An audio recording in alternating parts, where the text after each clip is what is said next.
Hey everyone. For our next movie, we have the 1959 comedy It Started with a Kiss, starring Glenn Ford and Debbie Reynolds. Now, dancer Maggie Putnam, Debbie Reynolds, decides to borrow a dress from her job to go work a raffle booth at a charity bazaar, where she hopes to catch the eye of a wealthy bachelor. She catches someone's eye, all right. Air Force Supply Sergeant Joe Fitzpatrick, Glenn Ford, who was in the lobby with a friend trying to set him up with a date when Maggie walked in. Now, Joe tried his best to get her attention, including buying a raffle ticket, which was for a very fancy car, but since he wasn't rich, she kept trying to ignore him. However, she has to leave when her dress gets caught and is torn apart. She forgets the torn off part of the dress, which he returns to her in exchange for a date.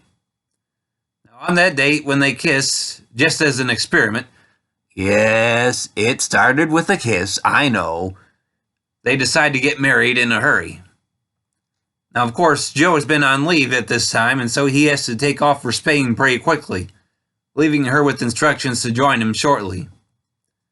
Now, not long after he leaves, Maggie finds out that he won the raffle for the fancy car, but when she writes him about it, she decides to keep the nature of it a surprise. However, based on the wording in her letter, Joe thinks she was trying to tell him that she's pregnant, in spite of the fact that they hadn't even been married a month yet.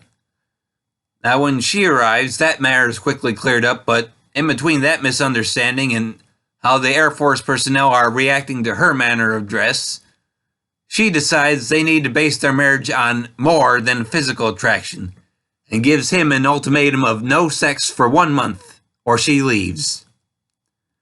Obviously, he's not thrilled, but what choice does he have? So he decides to go along with it.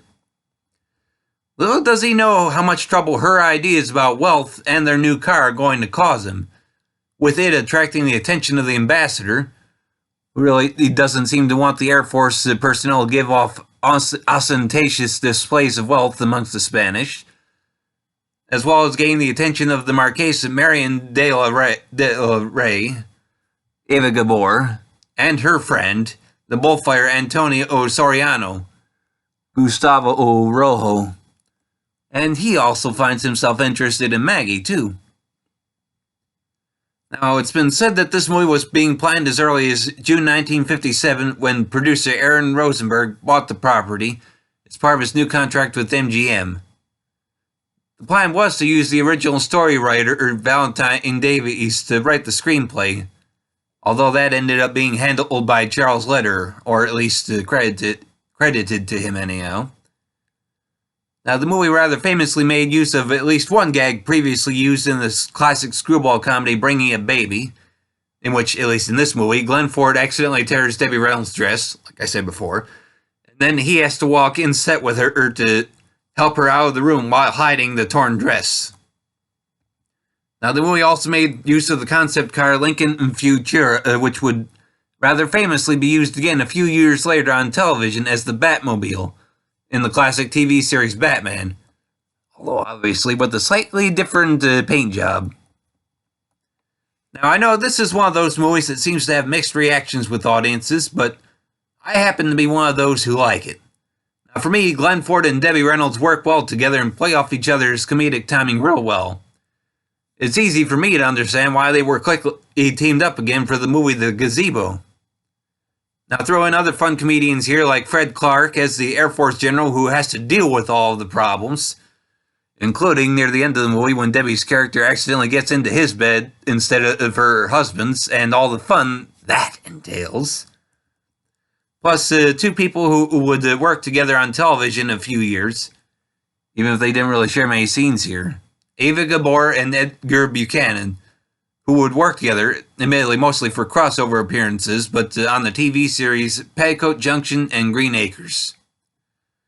Now, is the plot the movie's strong point? Not really, as it just seems like a lot of stuff getting thrown at them as excuses to keep them apart after bringing them together so quickly and pad the running time, but it works well enough for me, and I enjoy getting to watch this one again every now and then. So yes, it certainly got my recommendation. This movie is available on Blu-ray and DVD from Warner Archive Collection. The new Blu-ray is sourced from a recent 2K scan, and it looks great. The detail makes it worth seeing, especially when the car is on screen, and the colors are as vivid as one could hope for.